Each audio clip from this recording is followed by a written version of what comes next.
Hi guys and welcome back to another DrAce video, and today we're going to be playing MotoGP 24. Today we're going to be racing here in Le Mans with the upcoming French GP round. I thought it'd be fun to have a race of our own and also discover and discuss our predictions for the weekend. Ladies and gentlemen, it is the French GP. So here we go then guys, starting from third place on the grid. I'm hoping for a good launch here, as Le Mans is not my best circuit.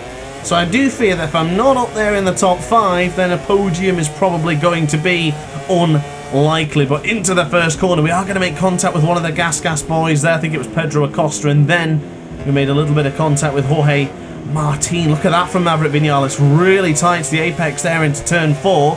But when we go into turn 5, we have taken over that second position. That is a decent enough start for me. Maverick's going to give it back to me though. Pushing me a little bit wider into the corner does mean that we're on the wrong side of the track. However, little bit of a audacious lunge running across the curb and the rumble strip.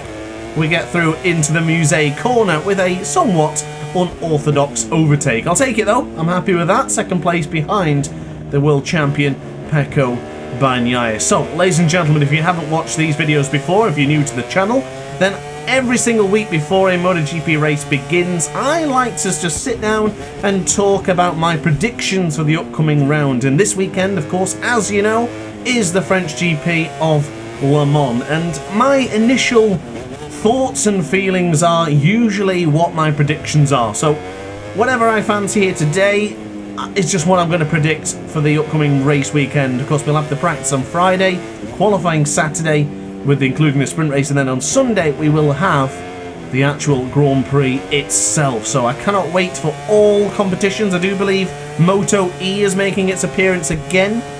Of course, we had some great racing with Moto E this so far. I think it was in Portimao when they last raced, and I'm sure it was quite memorable. I'm sure I had a good time watching that one. I think they have new commentators this year. Well, Neil Morrison's still there, but we have an additional commentator as well, and I've forgotten the name. I think it might be Jack Gorst, who's the new commentator. So yeah, I'm looking forward to seeing Moto E back as well. But yeah, let's talk business then, boys and girls. Let me know in the comments section down below what your predictions are going to be for the French GP. As I say, I don't know any of the results yet because I'm recording this early, so it's going to be just gut instinct, taking inspiration of what's been happening over the past couple of weeks in MotoGP and making a calculated guess, let's say. But after all, it is just a prediction. It is just a guess. Oh, look at that. Aleix Espargaro up on the inside. Nice clean move for the Spaniard. But I think we actually pushed him off the circuit there, and he did. He got a track limit warning. Apologies to the Aprilia man behind. So let's talk who's at the front. Pecco Bagnaia, of course, last time out in Jerez, I did predict that Pecco Bagnaia would fight back and just come back really strong and show the world how damn good he is on that GP24 machine.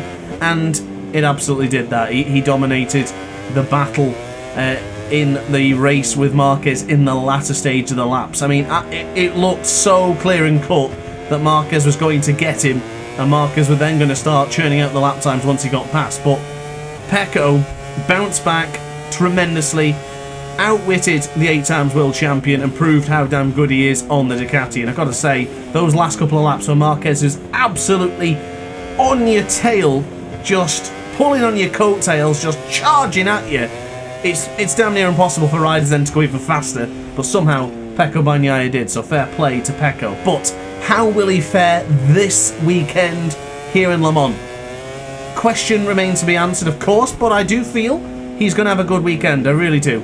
I think last year's disappointment with bumping into Maverick Vinales in the sprint, was it the race? I don't remember which scenario it was, but of course they collided heavily going into Shimano Buff and then into the penultimate corners. So yeah, I don't think we're going to see anything like that again. Look at that, Aleix Espargaro on the inside once again. That's a clean move from the number 41.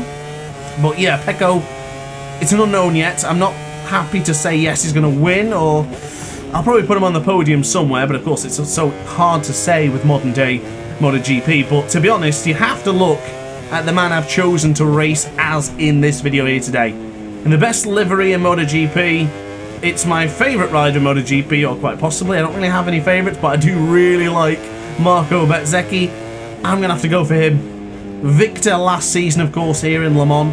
He looks excellent on that VR46 Ducati, and now that he's finally sort of figured it out, with the GP23. I think we're in for a treat with Marco Bezzecchi. I sincerely hope when I upload this video that practice has not started and he's way down, but I do feel that he's going to be well up there. I do really like Marco Bezzecchi, got a strong feeling about him here in Le Mans, and of course he did say in the cool-down lap with Marquez and Pecco in Jerez that he'd been learning a bit from Marc Marquez going into turn 8 and 9 for Jerez, so Angel Neto corner and Peliquin.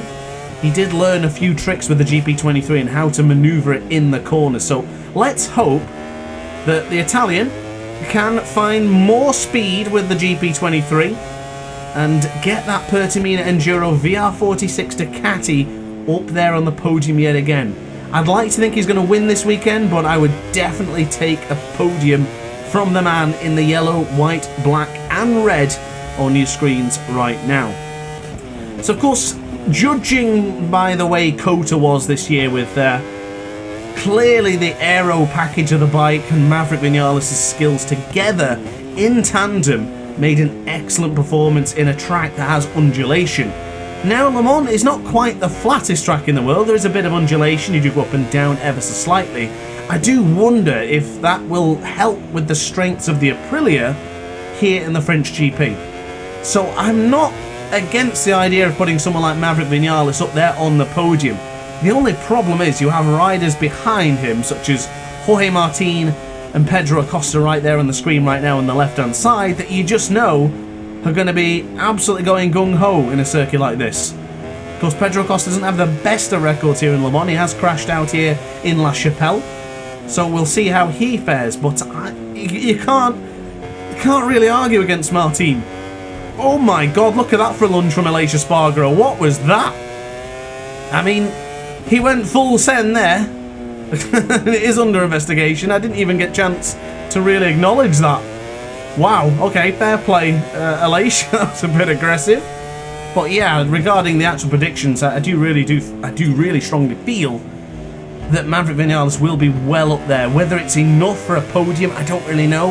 I thought he was going to continue that momentum going into a circuit which he loves, like Jerez. Didn't quite materialise. Now, of course, I did mention Marc Marquez earlier, and I mentioned Jorge Martin. I'll try and get to them as we go. But since we're on the subject of Jorge Martin anyway, I would like to see him bounce back from the troubles in Jerez.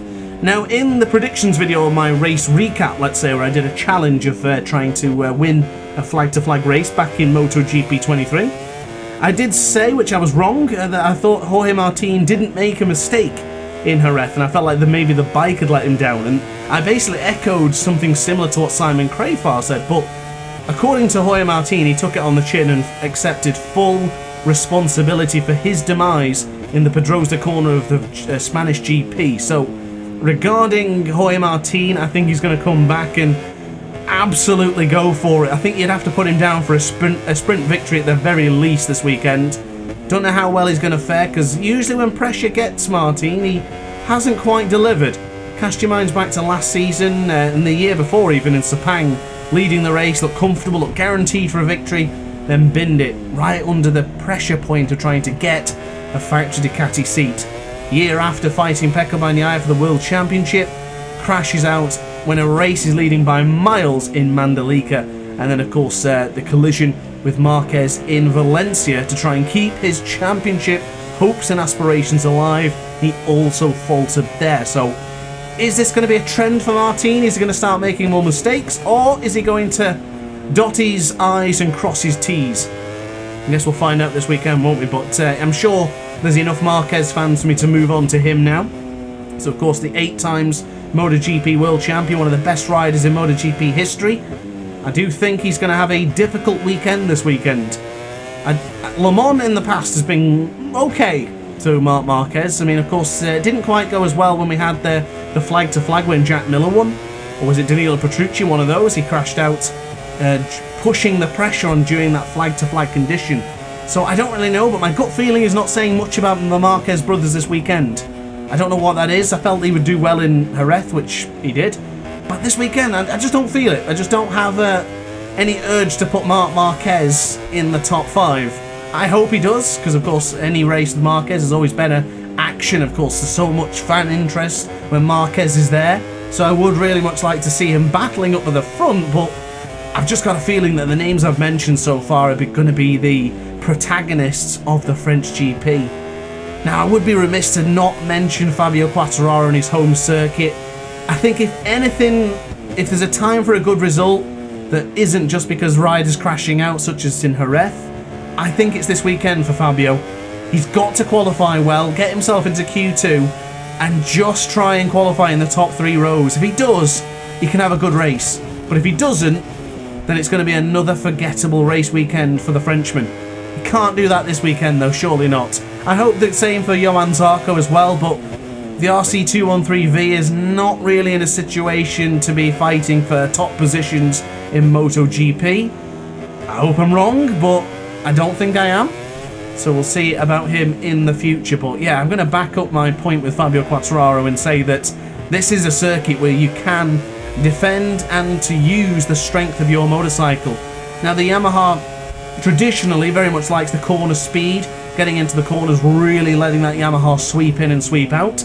Not quite the strength of it anymore because they've gone backwards in the testing, and I guess you kind of have to point a little bit of fingers towards Fabio Quartararo for that. He always wanted the additional power, more torque in the rear tyre, where a lot of the other riders, Dovi, Cal, Valentino, Maverick Vinales, all were saying that they needed more rear tyre grip. And it does seem that, unfortunately, that it's not that anymore. So we'll see with the Yamahas, we will see. But I do hope for him and for the French fans that he does have a good weekend this weekend. Now, let's move across quickly to the KTMs. I think I have... Ooh, deep there for GarageVet. That's not going to get the job done. And now Jorge Martin's putting the pressure on. I need to be careful here because I'm actually dropping positions a little bit quicker than I expected. The AI seem to have got a second wind here in Le Mans. It has been a while since I've used the MotoGP machines. Been playing a lot of Moto3 recently and I'm thoroughly enjoying it, but I feel a bit sluggish now that I've come to the GP23. Here on the factory Ducati, or the, satellite Ducati of the VR4016. But regarding the KTMs, there's been someone I keep missing out on every single race prediction weekend, and I think it's unfair, but I haven't been mentioning Brad Binder much. Now, I do realise he has a fractured bone in his foot, which cannot be comfortable to ride with. That must be incredibly painful.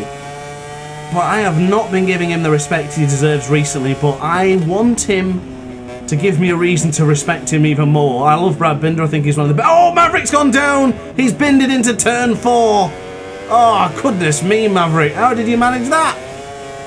It's not really a corner where you lose the front. Oh, well, that's giving me back second place. Thank you very much to Maverick Vinales. Don't forget his helmet challenge is available right now, of course, where you can go online, use your helmets. I think it's either now or this week. I won't be taking part in that. I'm not very good at designing things, so I can't really do anything about it. But of course, helmet designers such as Sergio23, Hades, Charlie, no doubt Fuchs will be back in there as well, creating helmets. I'm sure they're all going to come up with something rather special. But yeah, regarding Brad Binder, I do feel that once he is healthy, he will be right back up there at the top of his game and the top KTM man. Because let's be honest, Pedro Acosta has stolen the show for the RC16 bikes, from the KTM to the Gas. All anyone talks about now about the Piera Mobility Group is Pedro Acosta. So this weekend, I would say that KTM, Jack Miller, Brad Binder, they're going to have to deliver, because that young upstart, Pedro Acosta, is really stealing the spotlights from everything in MotoGP right now. So fingers crossed for a healthy Brad Binder this weekend. Fingers crossed he gets himself into Q2, qualifies decently, and then he'll be right up there, ready for the fight here in the French GP. Now, traditionally, I think Jack Miller does quite well here, so fingers crossed for him. Shout out to Will if you're watching. I know he's a big fan of Jack Miller. I mean, who isn't a big fan of the Aussie? One of the most coolest personalities within MotoGP, very much like Jack Miller. So I think that's more or less it for my predictions. That's my initial feeling here today. Start of the week, nice and early in the week, get these predictions done.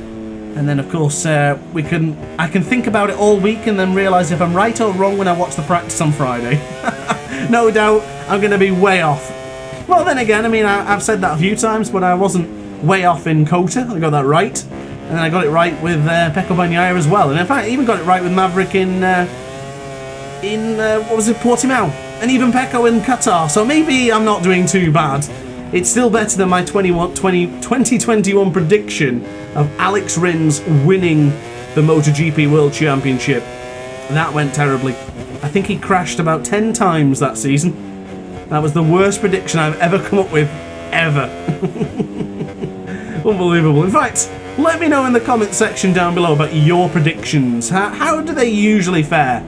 I do the MotoGP Fantasy League, but I'm forever forgetting to actually update my team, and I don't do particularly well. I don't think I've ever done particularly well. Couple of weekends I have a fluke, and then the rest of it's just terrible. But yeah, let me know what you think. How do you get on with the fantasy leagues? How do you fare with predictions? It could be from any sport, let me know. I'm just really curious to see how it goes for you guys watching the video here today.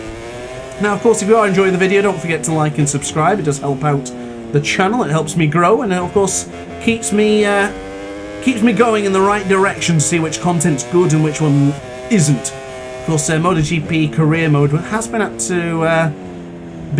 had to take priorities. What I'm trying to say is that, of course, we're all very much enjoying the career mode. I'm certainly enjoying it, and I can't wait to upload even more races. I think at this point you would have watched Jerez, or maybe I'll upload Jerez afterwards. Depends what comes out. I do know the MotoGP update comes out this week, so stay tuned for that. I do believe that's on the 10th, so get watching that video if I've already uploaded it, depending on what day, because I think I'll upload this Friday. Yeah, okay. Might be Friday then, so guys, check out the update from yesterday's video, if it's worked anyway, if the update's out. I do hope they've updated some of the latest the bikes. Of course, the Aprilia needed changing ever so slightly. The Ducatis needed changing ever so just a bit. I think the Factory GP24 is slightly changed. And of course, the big update as well would be the Honda. We really need to see that modern day RC2 13V in MotoGP 24. So, anyway, last 3 laps then, guys and girls. We've got ourselves back into the 129s. 2 consistent lap times there, but I don't feel comfortable around Le Mans yet. It feels good, but I don't feel like I'm going fast. I'm trying to compensate with the wheelie. That's not so easy to do here in MotoGP 24. I have got a guide on how to try and improve your performance without having the bike wheeling and bobbing and up and down, because it does do that quite a lot here in MotoGP 24. For the smaller classes, not at all. Just really for the larger Premier classes. Just notice how many track limit warnings appeared then on the right hand side of the screen. If I'm not mistaken, Martin and Acosta had track limit warnings. Oliveira, Taka, Luca, Joan Mir, Johan Zarco. It seemed like a lot of riders were getting long track limit warnings there. And in fact, there's quite a large gap here going into Shimano Buff. There's a gap a little bit to us to Martin, with Acosta, Miller, and I think Vinales is in there as well. And then there's a large gap to another bunch of riders, which I would imagine will feature Digia, Oliveira, and possibly... Would that be Aleix Espargaro after his crash? I'm not entirely sure. But there's certainly a battle going on. But Pecco Bagnaia has completely left us for dirt, as I made a complete pig's dinner of that one. An absolute meal of the penultimate corner. But we are still in a good situation, although penultimate lap does beckon a certain lunge from Jorge Martin if we're not careful. 0.6 of a second is the gap, deteriorating all the time against the number 89. If we're not careful, he could disappoint us greatly by getting past us into the latter stage of this lap. Never mind, long lap penalty for both him and Pedro Acosta. What's gone on there? Oliveira track limit warnings, Brad Binder track limit warnings, Marc Marquez track limit warnings. Unbelievable. Here's a question for you. Has Marc Marquez ever had a long lap penalty due to exceeding track limit warnings too many times? Let me know in the comments section. Let me know if you know the answer to that particular conundrum, let's say. Binder and Bastianini having a little bit of a pop, and in fact that's a rider I've not mentioned in this video here today. I knew I'd forget someone, I always do. But Enea Bastianini, what can he do this weekend? All this conversation of who's going to be Pecco's teammate next year, it'll be Bastianini. Why? I don't know why they would change to Jorge Martin or Marc Marquez. That makes absolutely no sense to me. You have the MotoGP World Champion in the form of Pecco Bagnaia. You don't need to get him a teammate that's going to make his life hell. If anything, you want a teammate who would help him. That's what I would think if you were Ducati. But I guess that's up to them. And I know a lot of people want to say Marquez will join, and a lot of people say Martin. But I don't see what Bastianini has done wrong to not warrant his seat in the factory Ducati. He's already well up there. He's already a MotoGP winner with both the GP22s and the GP23 machines. He'll just soon be a winner with GP24 by this year at some point. And considering it's an Air Bastianini, I wouldn't mind betting he probably wins in Mugello. It just seems fitting. But if I was Ducati, I wouldn't touch an Air Bastianini. I'd leave him exactly where he should be. Let Martin walk off in a strop, and Marquez, you'll get the Pramac Ducati seat then, don't worry about it. He's not going to want to come to Monster Energy Yamaha because he's going to have to lose his Red Bull sponsorship, and I just don't see that coming. Now, I'm curious to see if the AI go for the long lap penalty here. Oh, they did. Yep, they did. Oh, and Miller's now on the podium, temporarily. Yeah, I think Miller coming out of Garage Vert there is going to take the podium position. That's a nice turn up for the books. Bagnaia, Bezzecchi and Jack Miller. That's a cracking podium. I'd take that. Be good for the championship as well, because Becco would be right up there behind Martin, and Bezzecchi gets himself back in there in the fight to start his championship challenge from the French GP. So I guess that's it then, guys. Pecco has dominated this race in Le Mans. Let's see if that works out this weekend in France. So for now, we'll get across the line, and that will conclude today's MotoGP race here in Le Mans for the predictions and a bit of a chat as well. So guys, I do hope I haven't missed anything. I think I have, so I will speak to you in the comment section down below. No doubt we'll have a chinwag, but upon that note, that's it from me. So let me know your thoughts and predictions, and I'll see you in the comment section. Don't forget to like and subscribe. Ciao for now. Oh hi, didn't quite see you there. Good to see you're still here. If this video didn't quite sate your appetite, then why not watch some more DrAce content by clicking the video shown on screen now. Furthermore, if you would like to follow me on social media, you can do so now with the links down in the description. Consider subscribing so you don't miss a single DrAce video.